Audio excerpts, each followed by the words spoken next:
மேஷம் ராசி செப்டம்பர் மாத பலன் 2024.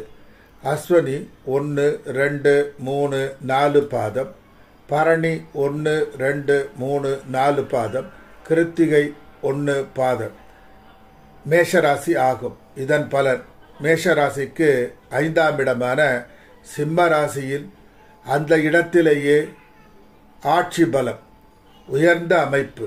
5ஆம் இடம் என்பது எண்ணம் ஸ்தானம். மனதில் எண்ணக்கூடிய காரியங்கள் அனைத்தும் வெற்றியடைய உதவி செய்யும் ஸ்தானம், புத்திரஸ்தானம் ஆகும். இந்த ஸ்தானம் வலுப்பதால் ஜாதகரின் குழந்தைகளுக்கு நன்மைகள் நடக்கும். புத்திசாலித்தனம் மிகுதியாக இந்த காலத்தில் உண்டாகும். உயர் கல்வி கற்பதில் நாட்டமும் வெற்றியும் உண்டாகும். தத்துவங்கள் பற்றி அறியும் காலம் ஆகும். மேஷராசிக்கு 6ஆம் இடமான கன்னியில் சூரிய பகவான். உயர்ந்த கல்வி கற்பதில் சிறு சிறு தடங்கள் வந்து வெற்றி அடைவீர்கள். எதிரியை வெல்லும் ஆற்றல் அதிகம் ஆகும். இறைத்தன்மை கூட்டிக்கொள்ளும் நேரம். தாய் தந்தை உறவுகளால் உதவியும் நன்மைகளும் உண்டாகும். சில சமயங்கள் பணப்பற்றாக்குறை வந்து சமாளிப்பீர்கள். மேஷராசிக்கு 3ஆம் இடமான மிதுனத்தில் செவ்வாய் பகவான். அருமையான அமர்வு. எதிலும் முன் யோசனையுடன் நடப்பது, எந்த காரியத்தை செய்தாலும் சாமர்த்தியமாக செய்வது, வேலையில் அதிகமான ஈடுபாட்டை செலுத்துவது, இப்படி எல்லா விதத்திலும் அபாரமான புத்திசாலித்தனம் மேம்படும். பணவரவு கூடும். செய்யும் தொழிலில் பதவி உயர்வு கிட்டும். வேலை செய்யும் அலுவலகத்தில் இவரை பாராட்டி மதித்து பதவி உயர்வு தருவார்கள்.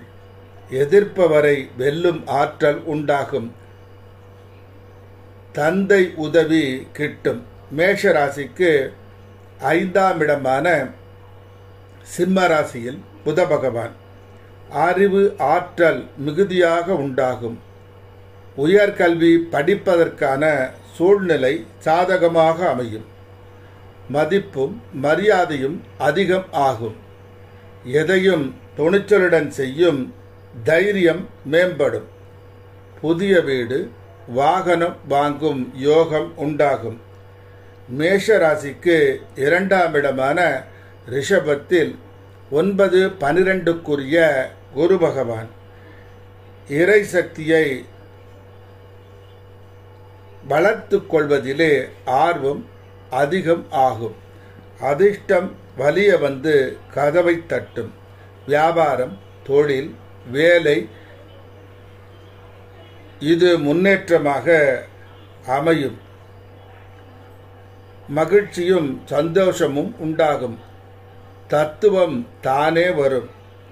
பேசுவதில் சமர்த்தர். உண்மைக்கு குரல் கொடுப்பார்கள். பாக்கியாதிபதி தனம் ஸ்தானம். தனம் குறைவு இல்லாமல் கிடைக்கும். எதிலும் வெற்றியை தரும். மேஷராசிக்கு 6ஆம் இடமான கன்னியில் 2, 7க்குடைய சுக்கிர பகவான்.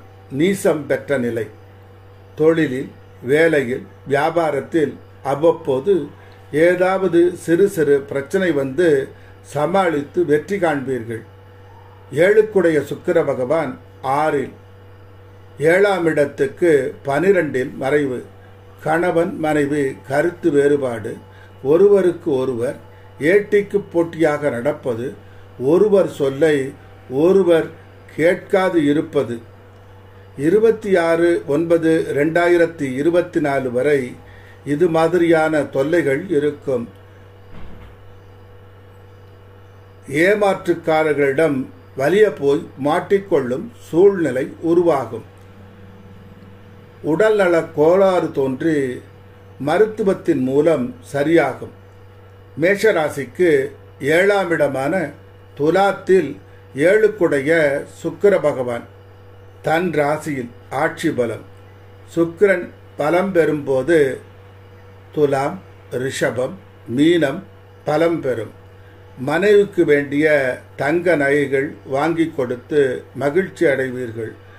உறவுகளிடத்திலும் மற்றவர்களிடத்திலும் மதிப்பு மரியாதை கூடும்.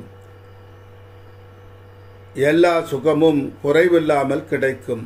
தொழிலில், வியாபாரத்தில், வேலையில் முன்னேற்றம், பதவி உயர்வு, பண உயர்வு என்று எல்லா நன்மைகளும் நடக்கும். பணம் படைத்தவர்கள் வலிய வந்து உதவி செய்வார்கள். முகத்தில் லட்சுமி கடாட்சம் உண்டாகும். எந்த காரியத்தை செய்தாலும் அது வெற்றியை அமையும். மேஷராசிக்கு 11ஆம் இடமான கும்பராசியில் தன் சொந்த வீட்டிலேயே சனி பகவான் 4ஆம் இடத்திலும் செல்வ வளம் கூடும். எதிர்கால நலனுக்கான வசதிகள் அனைத்தும் கிடைக்க வழிவகை உண்டாக்கும் காலம். ராஜாவைப் போல் வாழும் யோகத்தை உண்டு பண்ணும். அதிகாரம் உள்ள பதவிகள் தேடி வரும். மேஷராசிக்கு 12ஆம் இடமான மீனத்தில் ராகு பகவான் அவ்வப்போது அனாவசிய செலவுகளும் அவசிய செலவுகளும், பிரயாண செலவுகள், உடல்நலனுக்கான செலவுகளும் உண்டாகும். திட்டமிட்டு வாழும் நிலை மாறும். ஊர் ஊராக அலையும் நிலை உருவாகும். மேஷராசிக்கு 6ஆம் இடமான கன்னிராசியில் கேது பகவான் எதிலும் துணிச்சல், எப்பவும் துணிச்சல் உண்டாகும். எதிரியை வெல்லும் திறமை உண்டாகும். சுக்கிரன் நீசம் பெற்று சூரியன் கேது சேர்க்கை. தாய் தந்தை உறவுகள் இவர்களால் மருத்துவ செலவு உண்டாகலாம். பெண்களால் தேவையற்ற பழிச்சொல் உருவாகலாம். அரசாங்கம் சார்ந்த செலவுகள் அதிகமாகலாம். கணவன் மனைவி சண்டை வந்து பிரிந்து பின்பு சமாதானம் ஆகலாம். தந்தை மகன் கருத்து வேறுபாடு வரலாம். புனித யாத்திரை, புராதன கோயில்களுக்கு செல்லுதல் போன்றவை உண்டாகும். வழக்குகள் ஏதேனும் இருக்குமேயானால் வெற்றி உண்டாகும்.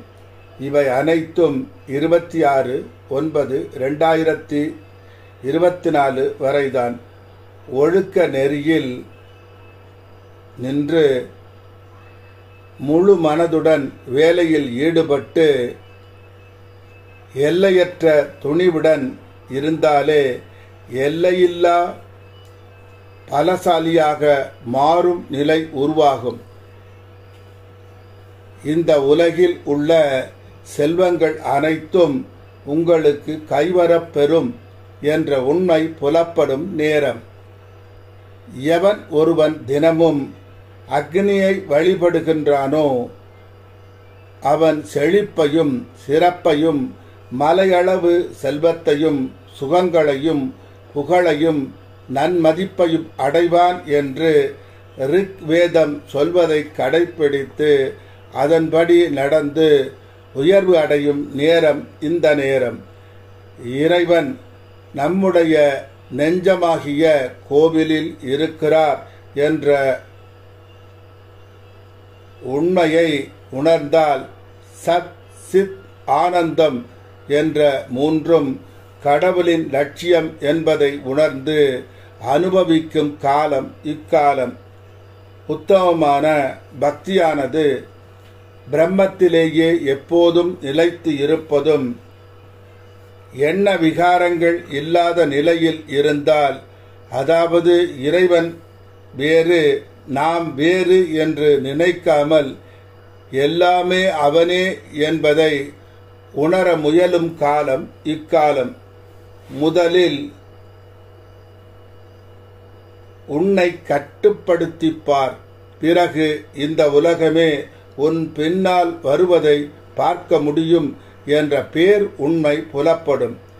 இறைவன் திருவடியில் மனதை முழுமையாக செலுத்துவது, நிறுத்துவது, ஒரே மந்திரத்தை உரு ஏற்றுவது, மனதை வேறு விஷயங்களில் நாட்டம் இல்லாமல் ஆக்கிக் கொள்வது, காற்றில் அங்கும் இங்கும் ஆடாத அசையாத விளக்கின் சுடர்போல் மனதை ஒரே இடத்தில் நிறுத்தி பழகிக் கொள்வோர்க்கு என்னதான் கிடைக்காது, இந்த உலகத்தில் உள்ளன எல்லாம் கிட்டும் என்பது இந்த காலத்தில் உணர்த்தப்படும். இதுதான் சித்தர் வாக்கு. 9/9/2024 முதல் 11/9/2024 வரை சந்திராஷ்டமம். இந்த காலம் மறதி அதிகமாக இருக்கும். செய்யும் காரியங்களில் தோல்வி அதிகம் உண்டாகும். கவனத்துடன் செய்ய வேண்டும். அஸ்வினி நட்சத்திரத்தில் பிறந்தவர்கள் எட்டி விருட்சகம் அல்லது நெல்லி விருட்சகத்திற்கு நீர் ஊற்றி வணங்கி வர எல்லா நன்மைகளும் உண்டாகும். பரணி நட்சத்திரத்தில் பிறந்தவர்கள் நெல்லி விருட்சகம் அல்லது அத்தி விருட்சகத்திற்கு நீர் ஊற்றி வணங்கி வர எல்லா நன்மைகளும் உண்டாகும்.